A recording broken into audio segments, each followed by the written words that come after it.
It's Tuesday. It's Tuesday, 11/11.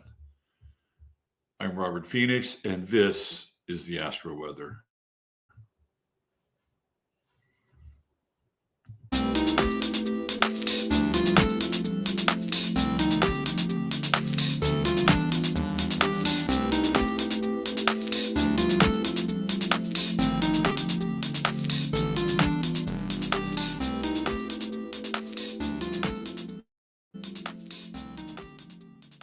All right, and speaking of the weather seems to have shifted, and we are definitely in much cooler climes here.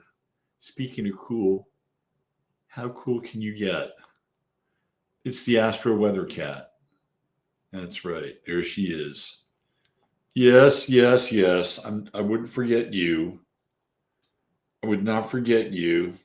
I know you want contact with your audience as well. Look who's here. It's like a 2-barrel shotgun today. When the weather gets colder, they get closer. They figured it out. They know what's up, right? Jasper's really a very fortunate cat. Let me tell you, he has had 2 major romances, catmances in this lifetime. Started off with Rosie, yes, who loved you and took care of you, and now you've got a younger woman. You have a younger cat that takes care of you as well. Yes, and that's Peachy. You are very fortunate. Well, how is everyone? Are you guys grooving with the weather? I've gotten up today. I went for my morning constitutional. Yeah, it's a walk. For those of you who might remember what that phraseology used to mean. And let's get their kids off to school. I remember those days, those delightful days. It's 11/11. Today's a magical day. How magical is your day going to be? Let's just do a quick name check here. I feel like on Sunday night I kind of shrifted you guys because I was kind of in and out on Sunday night. To have a economical broadcast. It was a little over 2 hours. If you're sitting here listening to me for 2 hours, then that's a pretty good run. Every now and then I'm inspired by David and I hit that 3-hour mark. All right, let's see, who do we have into his house? We got DJ MC. What's up, Michael? The new next. I know what you did last summer vibes on the thumbnail. Yeah, I was going for a dark Parisian streetwalker, Scorpio, headed into 3rd decan territory. Keeping it local, keeping it on the corner. Julie Sunshine freezing in the Enchanted Forest. It's about time. Boy, man, I'm sorry, Julie. Let's put this up here. I live alone since my husband died a year ago. He could fix anything. I asked him to help me from spirit. I then had the idea to pin thick blankets over the gap in the entrance to. Well, there you go. Sometimes you got to make do with what you got to make do with. Life is a cruel descent into entropy. I hate to say it, but it's true. Every now and then you read stories about how people have these very graceful and blessed kinds of exits from this world. You know, it's just like they're sitting around and their body is just kind of giving out and their loved ones are around and, you know, they're all just hanging out, waiting for that moment to arrive. And there's lots of love and lots of reassurance and lots of stories and lots of hugs. And, you know, and eventually the person just closes their eyes and then they leave their body for the next realm. Every now and then you hear about something like that. I mean, in a perfect world, isn't that the way it should be? I guess. But the world is not perfect. And a lot of times people have very difficult passages to the next world. I would think that it's determined by how that person has lived their life on so many levels, choices they've made, people that they've invested in, the character that they've built. And that's not to say that that will firewall you from loneliness or tragedy. That just happens. That just happens. And that is the sum total of the end game. But anyway, it is Scorpio. These are things we talk about. Let's see. Who do we have here? Jackie Delario. It's a beautiful morning. Wits Energy. No morning. It's a beautiful day. Chatari and Robert. Yeah, well, we can celebrate morning and a good morning as well. Isn't that really the paradox of life? It's when it all comes together. Yes, there is beauty. Beauty in life, beauty in the world. There are kindness in individuals. Contrarian is here. Oh, look at that. If he was there, he'd give you a hand. I think a lot of people would, Julie. Janice Phillips or JJ. Our artisan author is here. It was such a good show with her. Ms. Behaving too, checking in. Janine, I need to get back to you. There's Bo. Hello, Bo. Good to see you. Debisu from Amsterdam.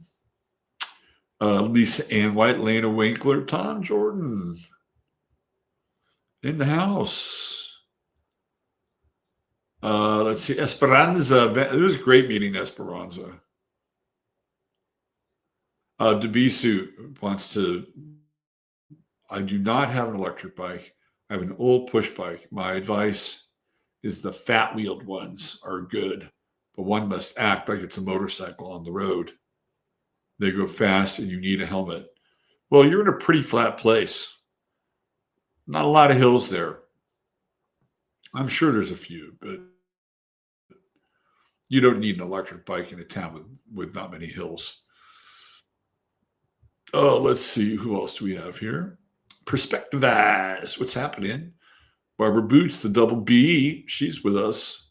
Catherine Rosen in the house. Hi, Catherine. Good to see you. There's Steve Thor at the door. My man, Mark S. is with us. Ferris. What's up, Ferris? Good to see you.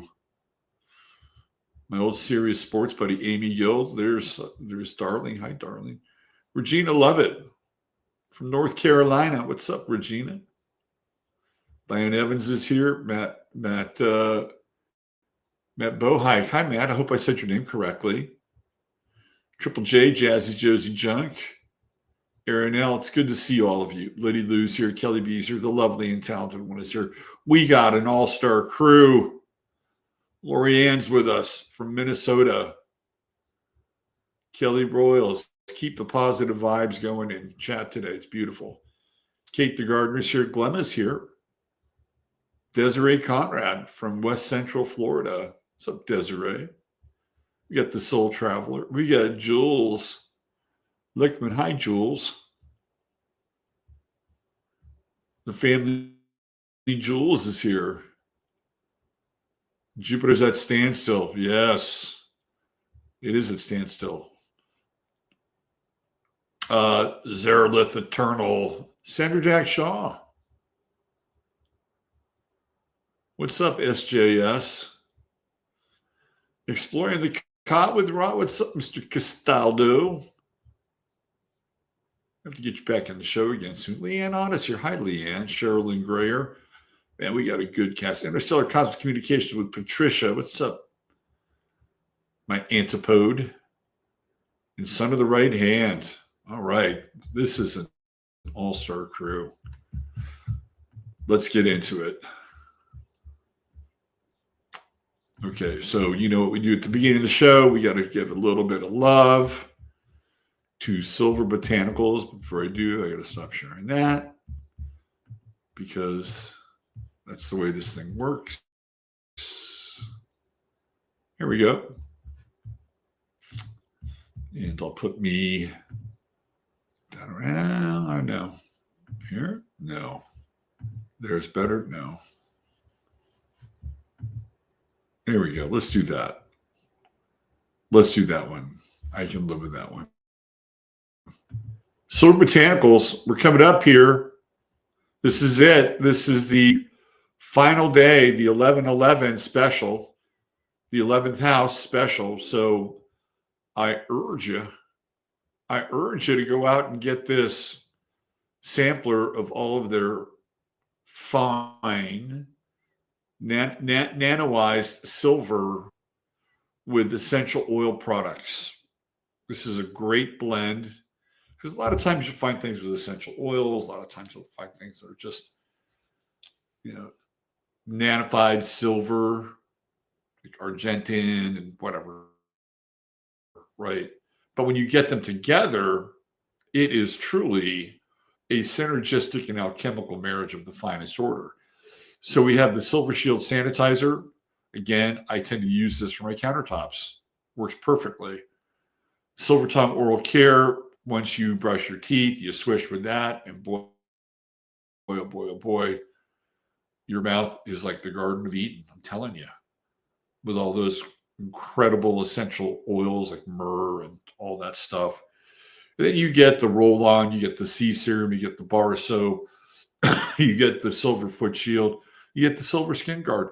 It's all there at a really great discount, $75.16 for the entire order, and you will get a lot of mileage out of their products. You don't have to use a ton. That's the beautiful thing about it.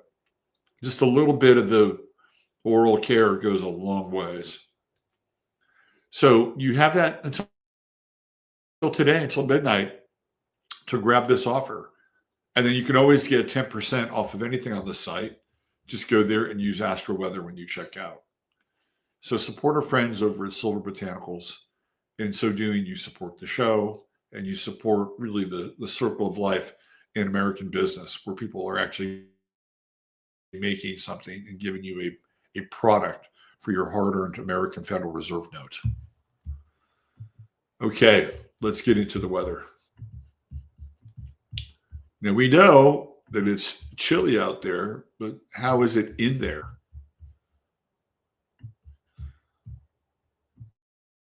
Catherine brought up the station of Jupiter, which is, I think, fairly significant, especially as it relates to housing. And let me go in here and do a little, whoops. There we go. We got that. And let's go back here and share the old screenaroo. And let's make sure it's up. There it is. Everybody can see it.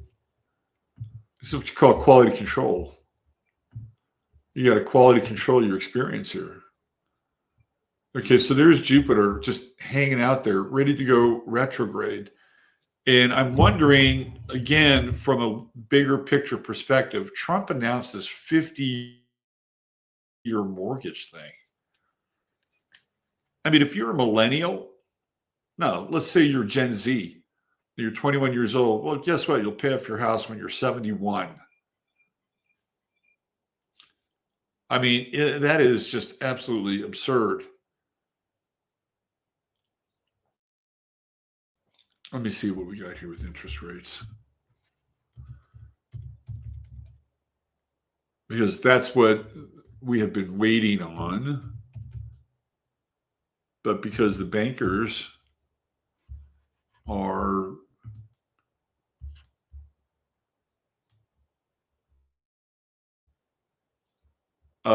let's see.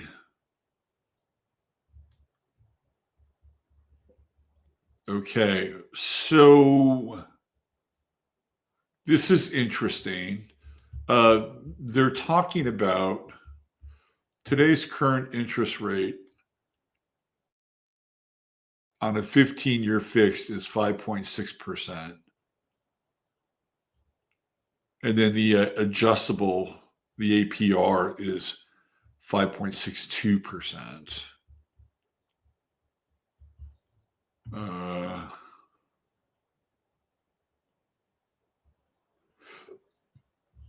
yeah.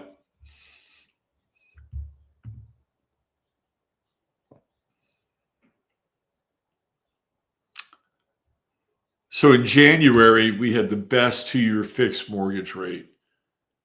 That was last year at 4.2%. And it's gone up since then.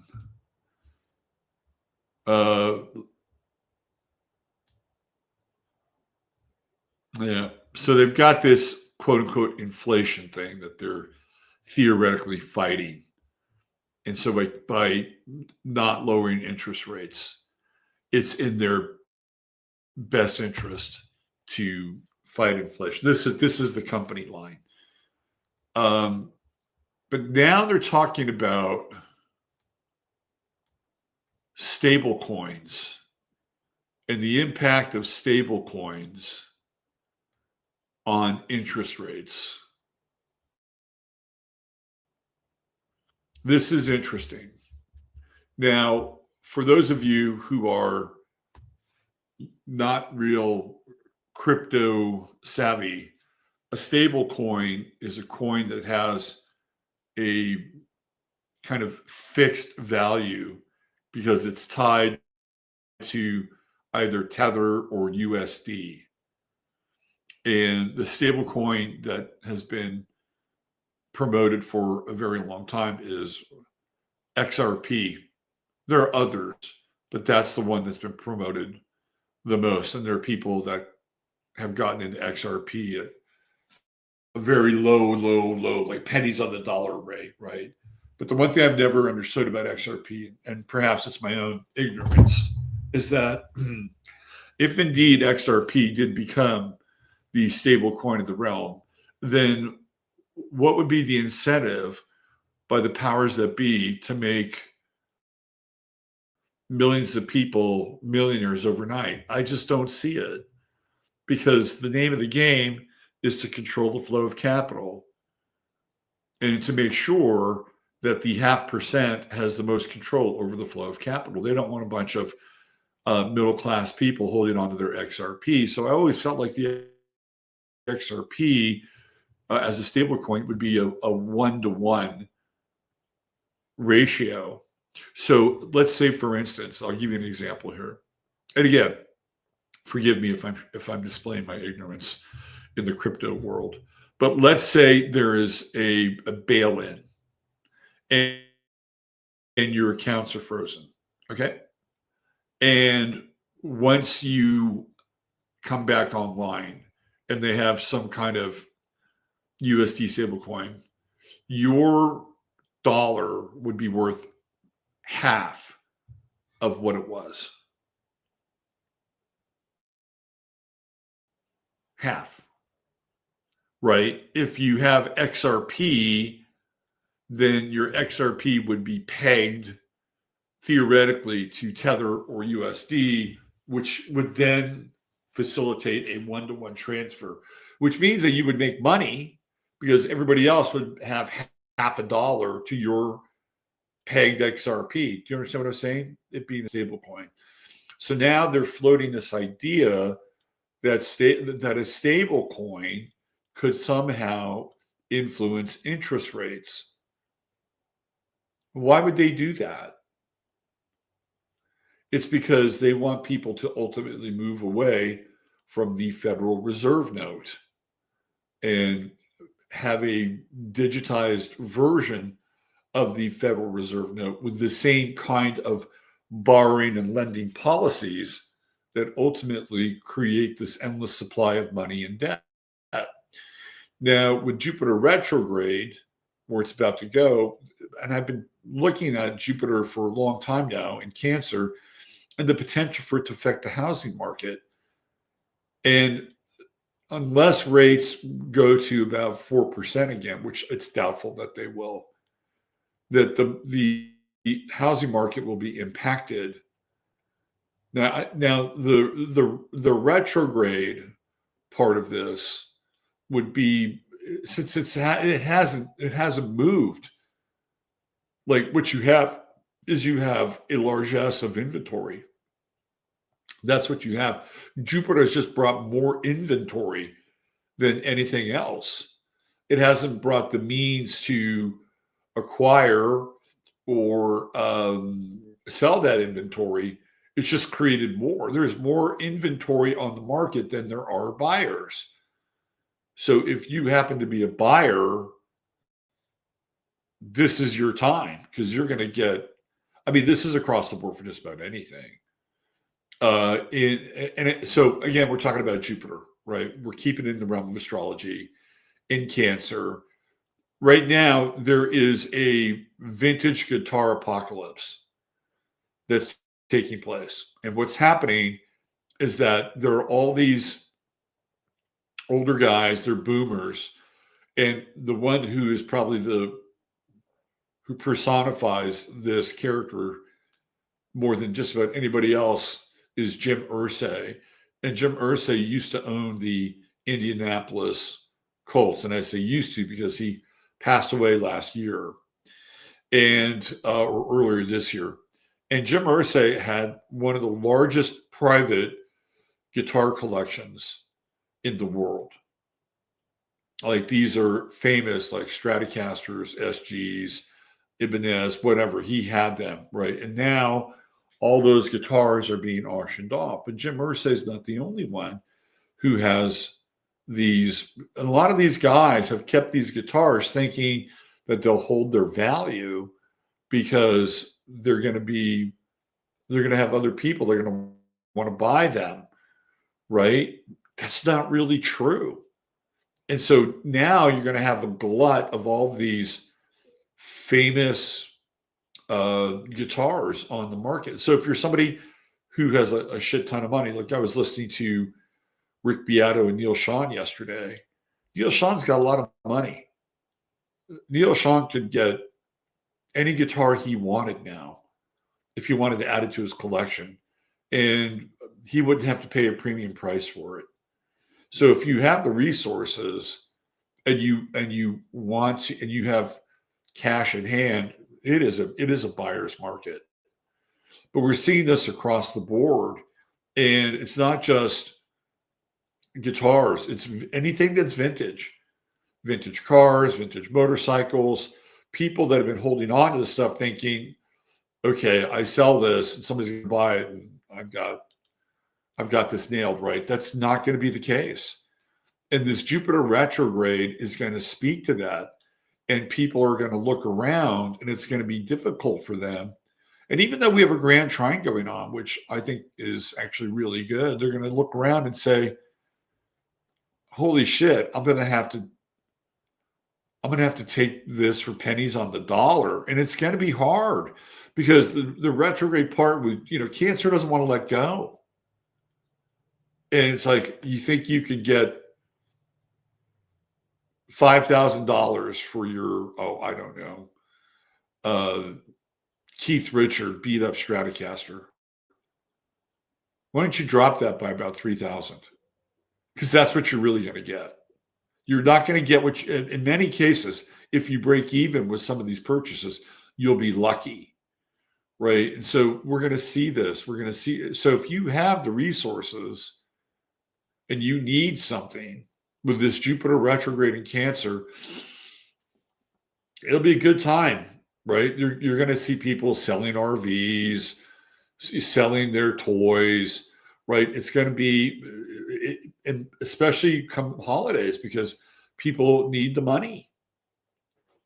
And it's a sad state of affairs, but this is what happens when you have people that live a long time, collect a lot of things, and then get to this point in their life thinking it's bankable. This is my retirement. It's not your retirement. And this is going to be one of the stories that you're going to see repeatedly with this Jupiter retrograde in Cancer. And that's beyond the housing market. Like we'll never see a housing market like we did in 2020. Oh my God, it was insane. It was nuts. Absolutely nuts. One of the greatest migrations in modern history. Let's talk about the moon. The moon is in Leo. And it's at 11 degrees. Look at that. So it's 11:11, and the moon is at 11 degrees. And we have a square going on today with the sun and the moon. And we have this Venus square with the moon going on as well. Again, this is people are sensitive. People are still highly, highly sensitive. Venus in Scorpio will stick out its stinger, but it doesn't mean it's not as sensitive. In fact, it's probably even more sensitive with the stinger out. And this is one of those days where you have to adjust your aperture. The moon in Leo wants to get into the holidays, right? So we somehow seem to have just skipped Thanksgiving and we're all in on Christmas now, which is bizarre. But the moon in Leo wants to be festive, and it's coming in and it's trining Mars and it's trining Mercury and it's trining Juno. And yeah, I mean, I think people want to have an open and positive spirit, right? This is one of those days. Go down to the snowy hill and do a little tobogganing or something, right? This is what this is. I heartily endorse having a little fun today, because there's also some drudgery involved. Not everybody wants to have fun, and fun is okay. Like fun is a bromide. It's a bit of an elixir for times that are not so pleasant. These are not easy times.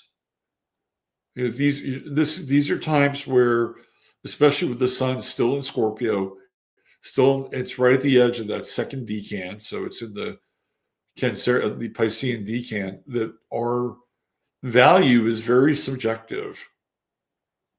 And it's coming up here and it's going to be touching Black Moon Lilith. That's a scandal. And this is all kind of Erica Kirk territory, isn't it? And she is a widow, right? And there's something about Black Moon Lilith in Scorpio, which is like the Black Widow. I was watching some Erica Kirk interviews. My God, they're insane. They're insane. It's like she goes from this, and she'll be, borderline tragic and crying, and then all of a sudden she'll get this look in her eyes. Have you seen this? She'll get this look in her eyes. They have no idea what it's like to go through what I've been going through. Like she wants to kill a son of a bitch. It's just wild.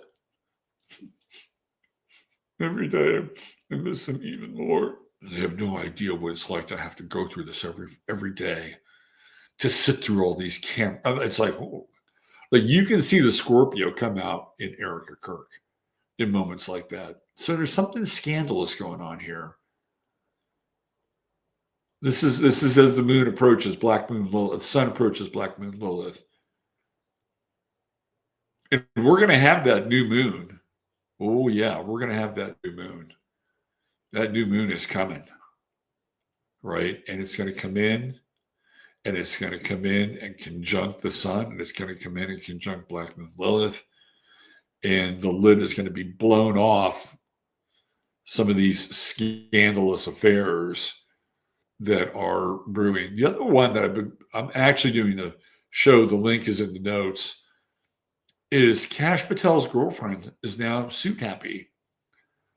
Alexis Wilkins has named 3 separate individuals in defamation lawsuits. It's like, what? So the director of the FBI's girlfriend is now going after people who accuse her of being an Israeli honeypot. We're going to cover that on 15 Minutes of Flame. And it's right in the same territory. Right in the same territory. And it's like, where did these fembots come from? It's like all of a sudden we're having to deal with. And like, I would say even Megyn Kelly is kind of part of this thing. Like the thing that Ben Shapiro did with Megyn Kelly was just bizarre. He tried to get Megyn Kelly to disavow Candace Owens in front of a large audience on Megyn Kelly's show, which is wild. But we do have some good times and some good vibes. Mars, Mercury, Juno, that's all can-do energy. You know what I mean? It's can-do energy. It's like, yes, I can roll up my sleeves. Yes, I can get this done. Take it on. Take it on with a smile. That's what I did when I went on my walk this morning. That is my daily commitment, to get my heart moving and pumping back in the right direction again. My early morning walks before people get up. And that's what you do. This is how we take on the challenges that are imminent and of the moment. And there are people right now whose lives are working just absolutely fine. Right? Not everybody's transits and not everybody's aspects are the same. There are universal ones when we look at the weather, and then there are personal ones. So if you're in Sagittarian country, these transits they're good. Mars, Mercury, Juno, all coming in. If you've got Sun, Mercury, Venus, the moon, and they're all in Sagittarius, you're fired up. This is your time of year, literally and figuratively. Your time of year, you're filled with optimism. You're filled with cheer. You're filled with the can-do attitude. And coming in and trining Saturn and Neptune because of the degrees makes the harder work a bit more palatable. If you can tie the hard work to a higher purpose, it will be easier. Think of the work that you're doing as working on your soul. The good old days. This is what the Puritans were about. This is what the Calvinists were about, right? The hard work, the things that you don't, because Sagittarius isn't always into hard work. I mean, they're into it if they're ideologically predisposed towards hard work. Frank Zappa never met an atonal symphony he didn't like writing, because philosophically he was turned on and aligned by the challenge of the ideas, right? So he could put the hard work in. He could close that studio door and not let anybody into his inner sanctum. That's how Sagittarius works, but it needs a higher purpose and a higher meaning. So even the mundane can act as a spiritual catalyst of sorts. So don't be afraid to take on that mundane stuff. And we've been cruising with Grand Trine energy for over a month now, well over a month. The planets have changed, but the Grand Trine energy has still been in effect. Like, what's keeping us up? Well, like, what is making us buoyant during a time where, when you look around, it's not so buoyant? It's actually the astrology. And I know it can be difficult it's like we're in this, clearly we're out of Libra, right? But we are in this weird balancing act where we have to be able to look at what's on the table, and we have to look at it in a fair way, and that's from what's outside of us. And you can look around, and the government is trying to trip over their dicks to open it back up again, because they're having more and more troubles with things like the FAA and flights, and you'll own nothing, you'll travel with nothing, and you'll be happy. So they're in this weird spot where, ultimately what they want to do is they want to shut down government, period, end of story. They don't want this government anymore. They don't want it. Trump doesn't want it. He doesn't want the burden of the debt. He doesn't want, and you can't ever get rid of the debt, by the way, because that's how the Federal Reserve is created. The production of dollars is dependent upon debt. That's it. You get rid of the debt, you get rid of the dollars. There are no dollars in circulation or Federal Reserve notes. But that's part of this old system. And we're in this, somebody brought it up last week. I think on the Rush show, synarchy interregnum. It's a great, great term for where we are because we're in between worlds.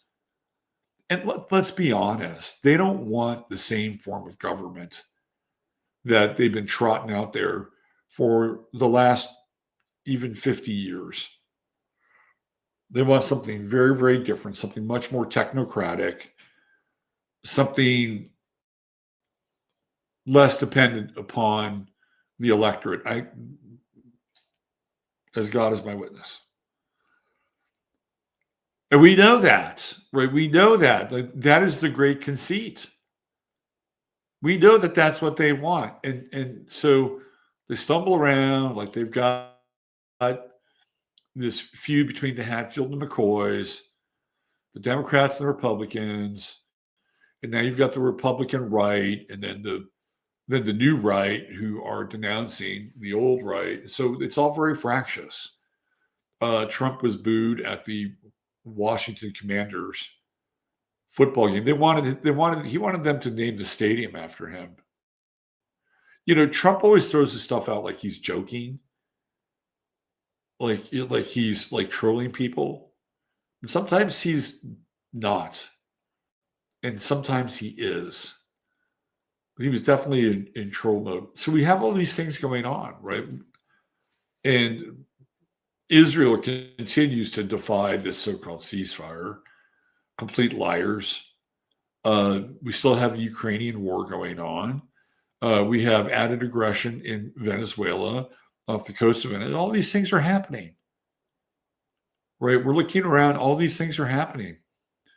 And your dollar isn't buying as much as it used to. And that's all on the outside. And on the inside, we have to recalibrate because we cannot be, this is the razor's edge, and we have to recalibrate because we cannot always be dependent upon outside forces determining how we can navigate our lives internally. And when we don't have a lot of air in the sky, because we don't, we have Pluto and Pallas, and that's it. It is very hard to be objective. So my advice, to round all this off, so that you get something out of today, my advice is to be creative and to find something of creative value and merit, so that you can, at the very least, begin to create some momentum that is not dependent upon the outer world. And that doesn't always mean that you have to do things that always feel good. I've got tons of work that I need to do to straighten things out. And it is not something I'm really looking forward to. I have lots of knots. I have back orders. This is a lot of heavy lifting, but I have to do it, right? It is the chop wood, carry water part of the gig. But in the meantime, the reward is that you theoretically should carve out a little time to be creative. I just started writing on Substack, and I haven't written in a very long time. And this is where all this started. It all started with a blog. So I'm doing my best to get my writing chops back, and Substack has been quite helpful as I do my best to launch my new website. Fingers crossed. It should be hopefully in the next couple of days. So that's what I'm suggesting here. Do the work, roll up your sleeves. I know it's not sexy, but you're working on your soul here. It's soul work. You'll feel better for doing the things that you don't want to do, but carve out some time to actually be creative and to stoke the fires of your imagination as well. Leave a little downtime for that, because that's important. We have to feed that, and we have to feed that in one another. So if you know somebody who's artistic and you have a few Federal Reserve notes to spare, maybe you can send them off to that person. Say thank you for your work, or I'd love to. We got JJ in the chat. She's got a whole website filled with jewelry, and she can do custom work and custom orders. And she's one of a number of people who in chat are very creative and do things. Maybe you guys can barter. Maybe you can swap stuff. I mean, this is, we have to keep these juices flowing. We have to, it's sort of like the left hand and the right hand. Watch out for distractions today. Watch out for distractions, but also pay attention to the light bulb going off in the top of your brain. It's like the aha moment. Like there's an aha moment out there. Okay? All right, there you go. Let's get into our True Hemp Science Star of the Day. Now, I've been every year I've been negligent in some ways of bringing this person into the discussion because I've never been a huge fan. But I do have to admit that he is a pretty damn good actor. And that's Leonardo DiCaprio. So he is our True Hemp Science Star of the Day. And in addition to Silver Botanicals, True Hemp Science is your one-stop shop for all things CBD. In fact, I think I'm going to have a gummy later today. That's going to be my reward after I get my work done. I'm going to have a little gummy, and I'm going to get into a homemade pizza. I'm going to do a salmon, white sauce, mozzarella homemade pizza. Does that sound good? Maybe I'll get some basil leaves on there. I think that's a winner. That'll be my reward. Anyway, let's talk about True Hemp Science. You know the story, one of the best. Texas just pushed back. Texas just pushed back on this SB3. So what they did is they decided that, well, you're just going to have to go and identify that you are over 18 years of age for any app. Any app. I don't know about the website. If you go to True Hemp Science, THS.com, TrueHempScience.com, you just have to say, yes, I'm over 18. So we beat it back here, but on a federal level, they want to roll the THC for CBD back. I just read this yesterday.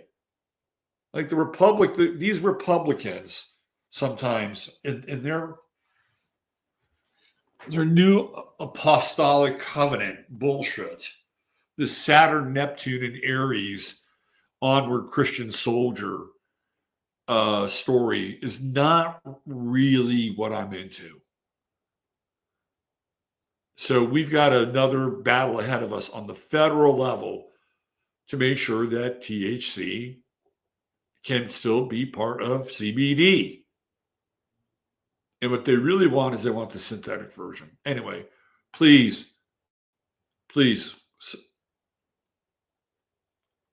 support the sponsors of our show so that ultimately, if they have to fight a battle, they can fight a battle. Go there, type in 15MINS. There's a new buyer deal that Chris has going on. You get 20% off your order as a new buyer. Throw in the code. You'll get the goodie bag on top of your 20%. I mean, it is a great time to go over there and get some of these products. We got two great sponsors. They're both South Austin, San Marcos. So that's your call to action. TrueHempScience.com. If you have a pet, Pet Sounds is really good for your pet. It'll mellow them out, especially if your pet's in pain. Just ask Janine. She'll tell you all about it. Okay, let's get into Leo. Now, I thought he's got a very interesting chart. But again, it's like, is this the chart of somebody who is really famous? Right? Like, where is the juice in the chart? Well, First of all, let's just take a look at his physiognomy.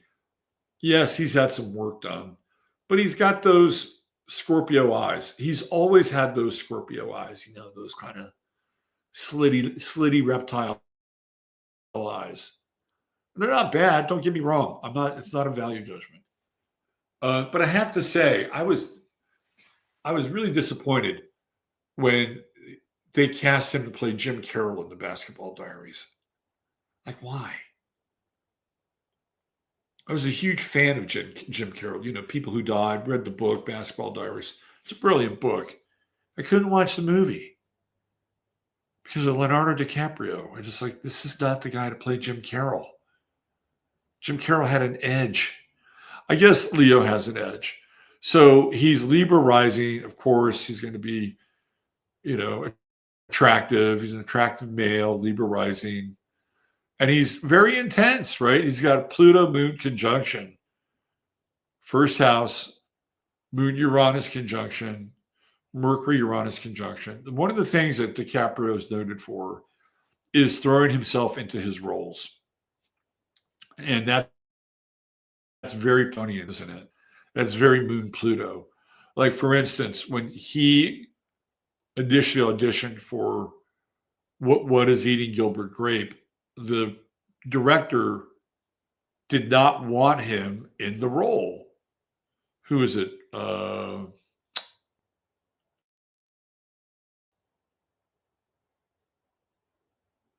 guy who did My Life as a Dog. He's a Swedish director. He didn't want him as Gilbert Grape. But what Leo DiCaprio did is he spent a lot of time around young people who were mentally challenged. And he absorbed their affectations. I mean, that's very Moon in the first house, isn't it? Like, it's there, and it's also balsamic, right? So DiCaprio is a bit of an old soul in a lot of ways. And he's done this for a number of roles. Like, when he did Blood Diamond, he hung out in South Africa for about 6 months and learned Afrikaner and hung out with the South African Special Forces. He was supposed to play a Rhodesian. And so he has this ability to go all in on a role. And he's able to express a fairly wide range. Like, I think he's actually a good actor. I was watching clips from The Wolf of Wall Street where the transformation of his character is fascinating, right? It's all based on Jordan Belfort's book. And at the beginning, he starts off at this firm and he's quite timid and he's just learning how to, be a shady broker.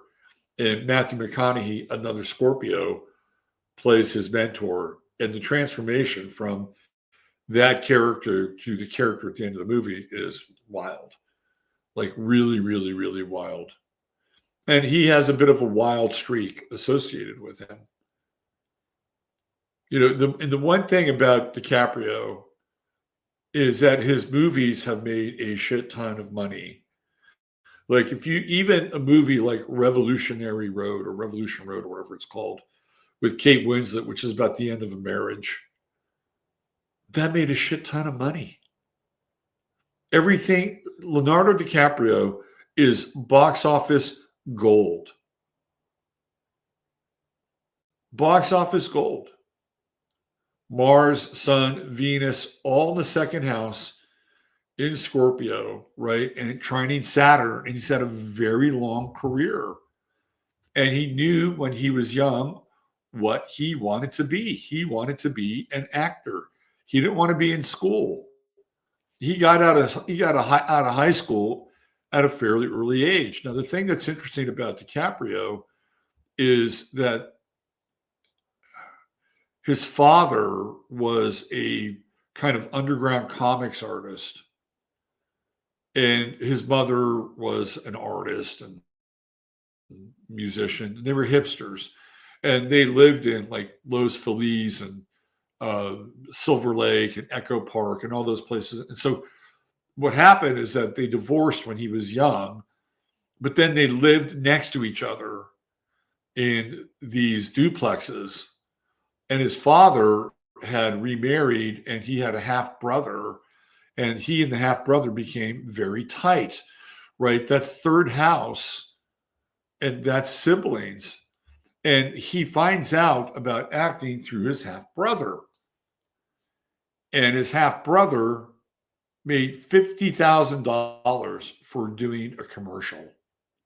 And that's what changed Leo DiCaprio. That's what made him want to be an actor. Neptune and Pisces and Leo rule acting, right? So that's what he decided. That's what I'm going to do. That's what I'm going to be. I'm going to be an actor, right? If you go to the sixth house, which is everyday work, he's got Jupiter over there in Pisces. He's got Juno. He's got Ceres. He's invested in his craft. No matter what you think of Leonardo DiCaprio, the guy's invested in his craft. You know, he's got a Mars-Jupiter trine. He's got a Sun-Jupiter trine. Right? These are all going on over here. He's got Mercury trining Jupiter. And he's, you know, he had a reputation of being a complete like party animal when he was young. And you can see it in his chart, right? There's a lot of potential for excess, especially that Jupiter-Neptune square. But he has had a very long career, an extremely long career. And I would say, and that's Saturn, right? That's totally Saturn in the 10th house. And I would say that DiCaprio, who is 51 today, I mean, like he's not a kid anymore, right? He's not a kid, and he's about to go through the Neptune-Pluto opposition. So I'm wondering if, because I don't think he's ever been married, but with Saturn coming up on his 7th house cusp and Neptune there, I think this is the next stage for DiCaprio. The thing that I think he's most attached to is being single. Now, are there secrets about DiCaprio? Was he involved in the Diddy parties? That's always been a pretty big question. And he kept an extremely low profile. I mean, a really low profile during the whole Diddy thing. Like, he was nowhere to be seen. Like, if he was doing a movie, you didn't really hear about it. He certainly wasn't doing any publicity. Right? So I think his next move is he wants to normalize his life as quickly as possible. So I could see him letting go of his party boy, you know, fucking supermodel image. Don't be surprised if Leonardo DiCaprio gets married and gets married next year. And that would lead to him being a father, like a late father. He's got Capricorn in the 4th house, but he would also be kind of an unusual father as well. I don't know how it's going to look, but he's got Aquarius in his 5th house. IVF maybe. He's got no Earth in his chart. The thing about Leonardo DiCaprio that strikes me as well is like he's a puer. He's like an eternal youth. And the only Earth he has in his chart is what? Pallas? That's the end of Capricorn. That's it. Like his working, his roles, his acting. I mean, these are all the things that give him his identity and purpose. I guess he's got some foundational work. I mean, you can see that with Neptune in his chart, some of his foundations, and kind of big, I guess, right? He's also been very attracted to women from other countries. Like he was with Giselle Bundchen for a while, the Israeli model Bar Rafeli. So foreign women have played a role in his life. Probably some foreign men too. I mean, he did play David Thewlis's lover in the story of Baudelaire and Rimbaud. That was like his second or third role where he plays the young homosexual lover of Baudelaire and Arthur Rimbaud. So DiCaprio isn't afraid to mix it up, right? He's got that Moon-Uranus conjunction. Sometimes you don't know where he's coming from with his sexuality. You know, the thing that I found interesting is, you know, I do this from time to time.